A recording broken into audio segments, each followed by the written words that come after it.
the Disney Renaissance, a time period in which Walt Disney Animated Studios thrived off the back of some great animation releases. Today, I'm going to be detailing the ins and outs of this era in Disney animation. The Disney Renaissance was a time period from 1989 to 1999 in which Walt Disney Animation Studios found major success, producing many successful animated films based on well-known stories from yesteryear. During this time, Disney created 11 animated films from The Little Mermaid in 1989 all the way up to Tarzan in 1999. This was extremely important for Disney, as it came off the back of some hard times for their animation studio. After the deaths of Walt and Roy Disney, the company was left in the hands of Don Tatum, Card Walker and Ron Miller. This change of management didn't prove to be good for business, as for the next 18 years the films released didn't do as well as expected, and thus Disney was losing money. All wasn't going well for Disney, and then in 1979 Don Bluth, long-time animator for Disney, jumped ship and formed his own animation company to rival that of Walt Disney Animation Studios. Don Bluth left the company with 11 of Disney's animators, leaving production of the animated film The Fox and Hound to be delayed. Don Bluth Productions went on to produce The Secret of NIMH in 1982 and would become one of Disney's competitors during the 80s and the 90s. In 1984, Disney had decided they needed a change, heading for more live-action filmmaking and thrusting the animation team to a temporary location in Glendale, where they would end up staying for 10 years. The Black Cauldron was released in 1985 and was considered a box office failure, meaning that the future of the animation department was at risk. In the interest of trying to save it, the company founded a television animated company named Disney Television Animation.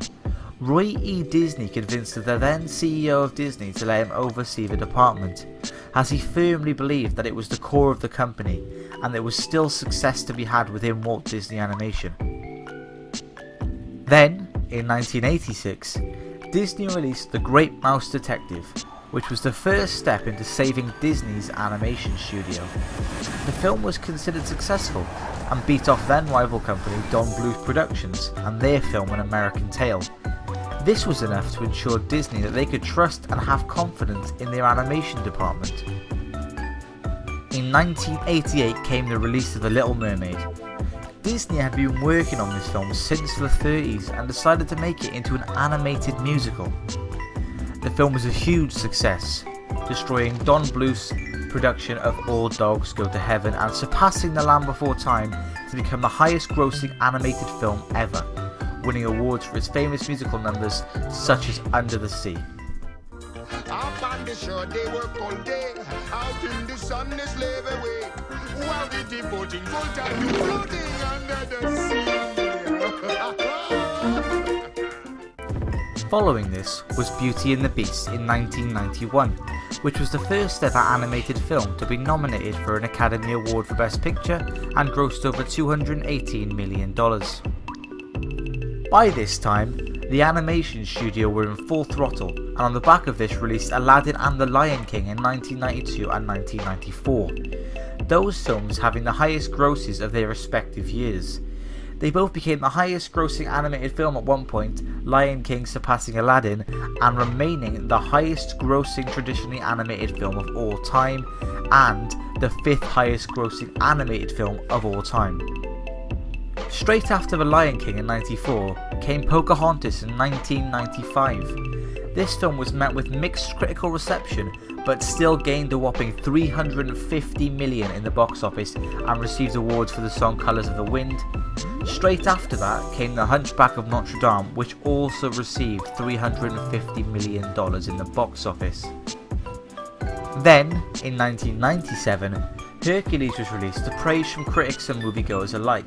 However, the movie gained $73 million less in the box office than their previous film, The Hunchback of Notre Dame, leading many people to believe that Disney were going back down a downward spiral when it came to the quality of their movies, thus being open to competition once more and destroying the hard work the studios put in 10 years prior. Of course, Disney went on to prove many people wrong with the releases of both Mulan and Tarzan in 1997 and 1999 respectively. Tarzan grossing nearly $450 million in the box office.